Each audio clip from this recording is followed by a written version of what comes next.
There is an ancient principle in resource geopolitics. Whoever controls lithium controls the future of energy.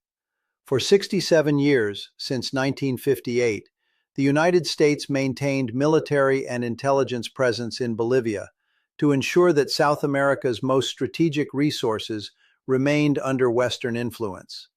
But this week, two names changed everything: President Luis Arce and Defense Minister Edmundo Novillo. And two numbers are rewriting the geopolitical map of Latin America: 21 million tons of lithium and 72 hours to evacuate U.S. personnel. What the corporate media doesn't want you to know is that on December 19, 2024, Bolivia officially announced the expulsion of all U.S. military and intelligence personnel from the country, with a 72-hour deadline to leave Bolivian territory. The official reason? Activities incompatible with diplomatic relations. The real reason? Bolivia just signed a $14 billion agreement with a Chinese-Russian consortium to exploit its lithium reserves. And the United States just lost access to the planet's largest lithium reserves. And I'm not saying this. A classified cable from the U.S. Embassy in La Paz, leaked through diplomatic sources, says textually, "We have lost Bolivia, and with it, we have lost the lithium race." I worked at the IMF for years, and I've seen this exact pattern on 4 continents. When a resource-rich country that you've treated as a backyard for decades suddenly expels your military presence, it means they've found alternative buyers willing to pay more without the imperial conditions. And this week, while Beijing and Moscow celebrate this strategic victory, while Brasilia and Buenos Aires watch and take notes, Washington is facing the most devastating truth. You lost South America.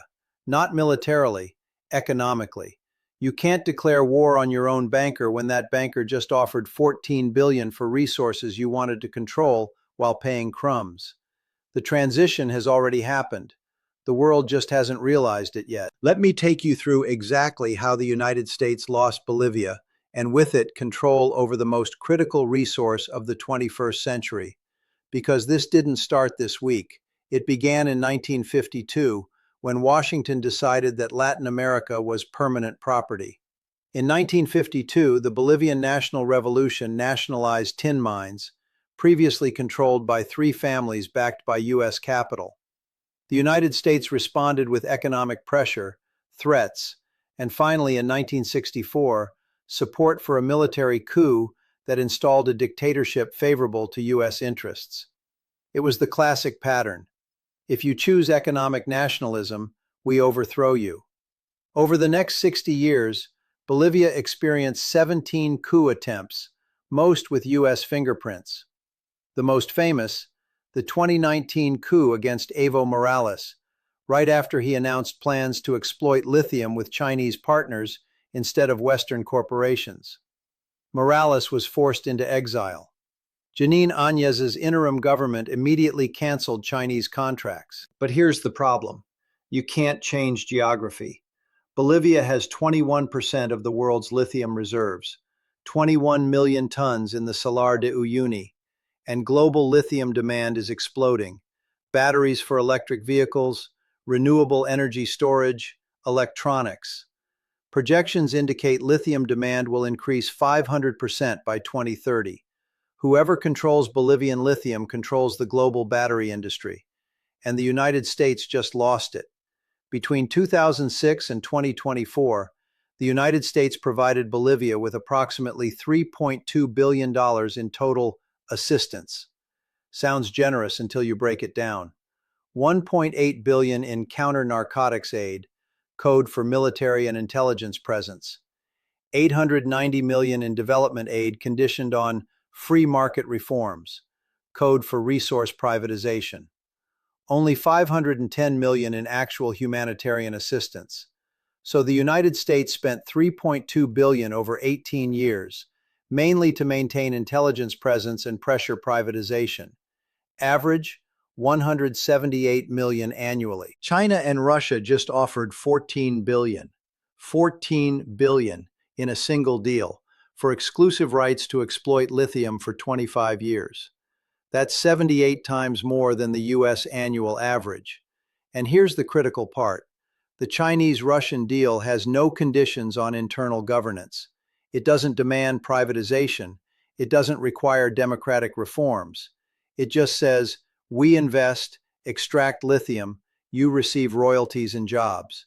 60% of profits for Bolivia, 40% for the consortium. Compare that to historical US terms. When US corporations operated in Bolivia, typical terms were 70% profits for the corporation, 30% for Bolivia. And Bolivia had no control over prices, production, or exports. See why Bolivia chose China? For 78 years, the United States had a magic trick in Latin America. It was called the Monroe Doctrine, the idea that the Western Hemisphere is an exclusive US sphere of influence. Any external power attempting to operate here is a threat to US national security. That doctrine just died in the Bolivian highlands. In 2010, when Evo Morales nationalized resources and signed agreements with China, the United States attempted economic isolation. The result?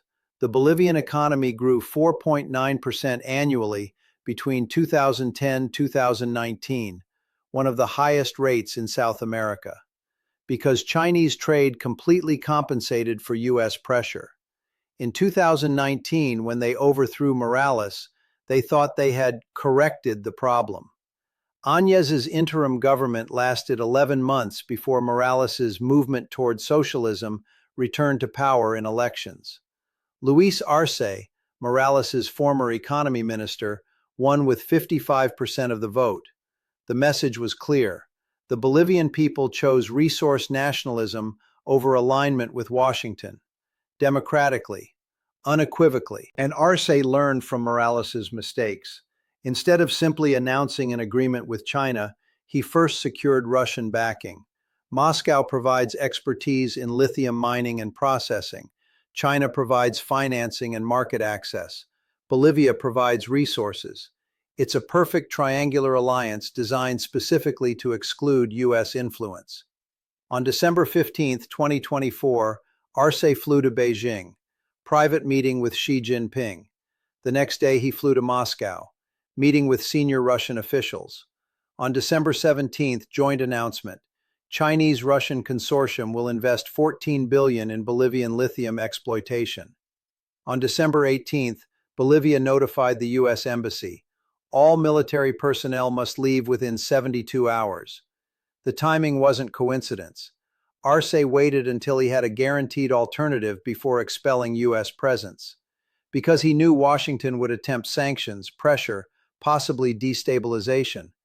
But with China and Russia backing, Bolivia can absorb any U.S. pressure. U.S. Ambassador to Bolivia, Carmen Garcia, convened an emergency meeting with Bolivian officials on December 19.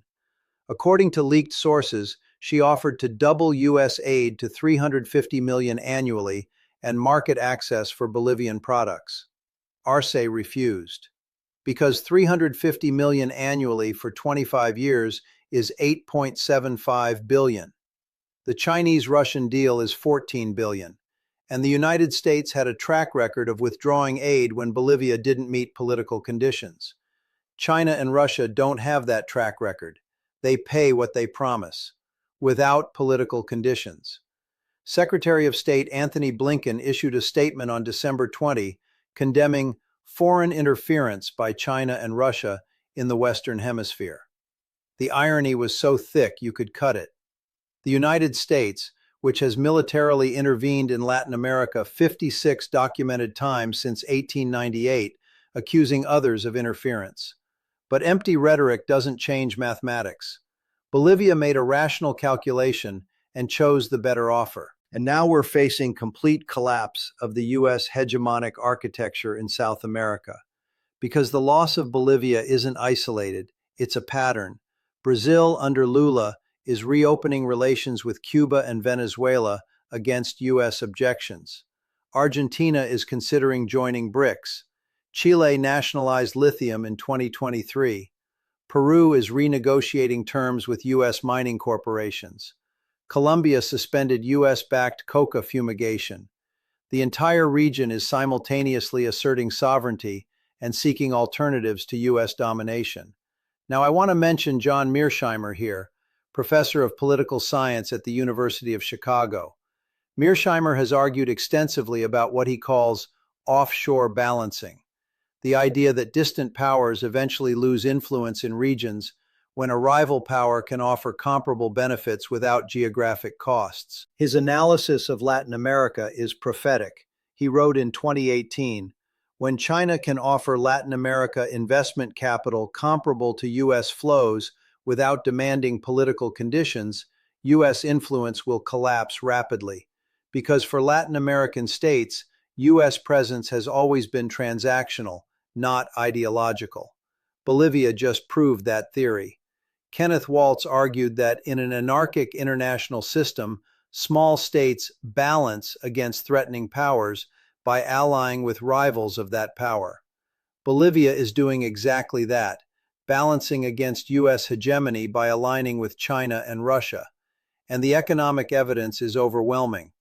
Bolivia's trade with China grew from 180 million in 2005 to 2.4 billion in 2023, with the United States stagnant at 1.1 billion.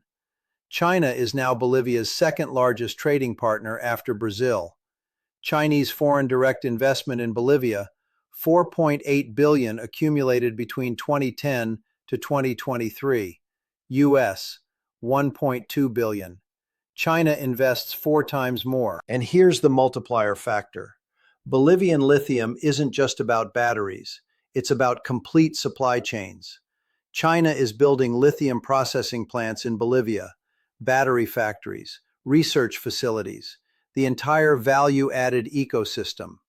The United States only wanted to extract raw lithium and process it at home. China offers complete industrialization. Which offer is better for Bolivian development? The collapse is accelerating because other Latin American countries are watching. If Bolivia can expel U.S. military presence and survive economically with Chinese-Russian backing, why can't they? Venezuela already did it in 2019, Nicaragua in 2022, now Bolivia. Who's next? Ecuador has new elections in 2025. Honduras is renegotiating terms for U.S. bases. The Caribbean is accepting massive Chinese investment in port infrastructure. The hemisphere is shifting, and the United States has no response except rhetoric about Chinese threat. But rhetoric doesn't build roads. China is building 12,000 kilometers of roads in Latin America. The United States built 400 kilometers in the last decade. Rhetoric doesn't build ports. China is modernizing 34 ports in Latin America. The United States modernized 2. Rhetoric doesn't build power plants.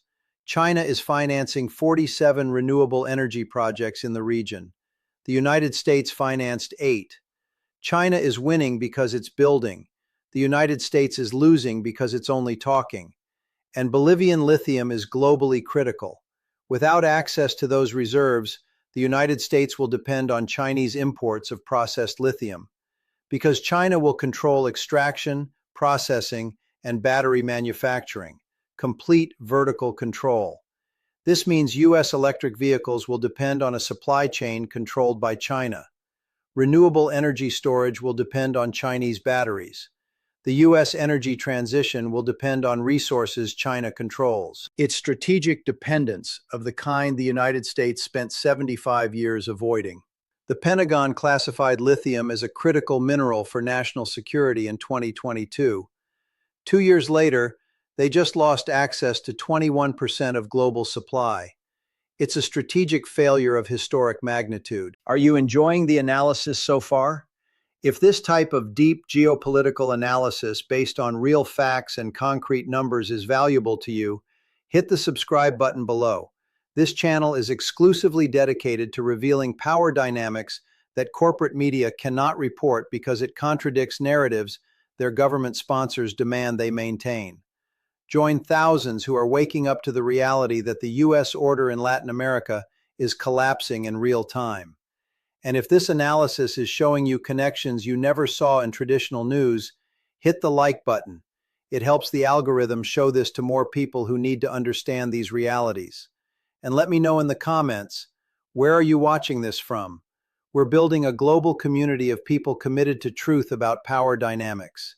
Because what comes next affects you directly. You, your wallet, your energy future. If China controls the lithium supply chain, it controls battery prices. And battery prices determine electric vehicle prices.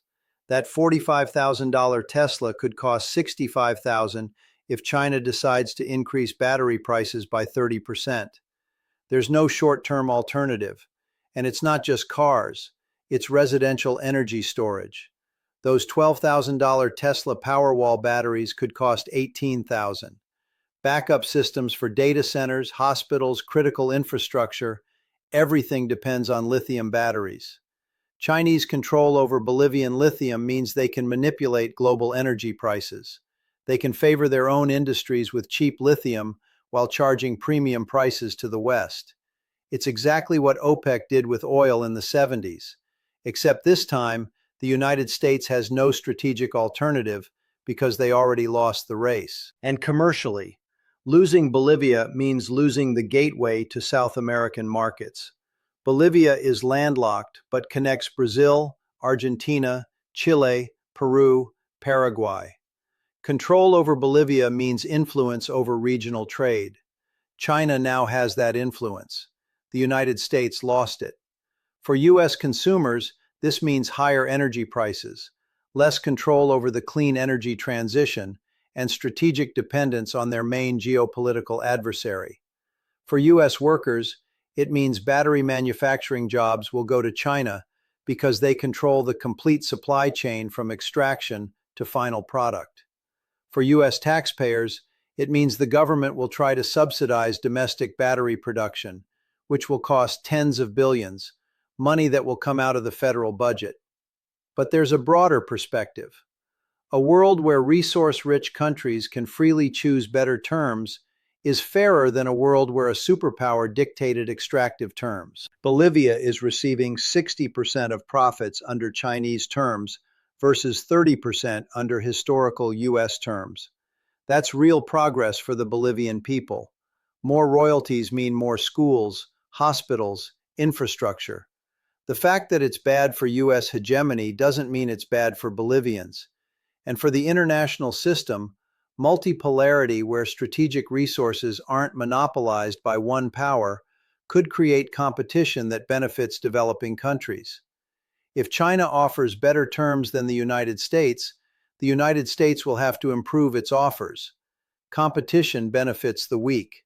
Stay alert, stay informed, because what you witnessed this week, this expulsion of U.S. military personnel from Bolivia, this $14 billion agreement with China and Russia, this Chinese-Russian control over 21% of world lithium reserves, is not an isolated event.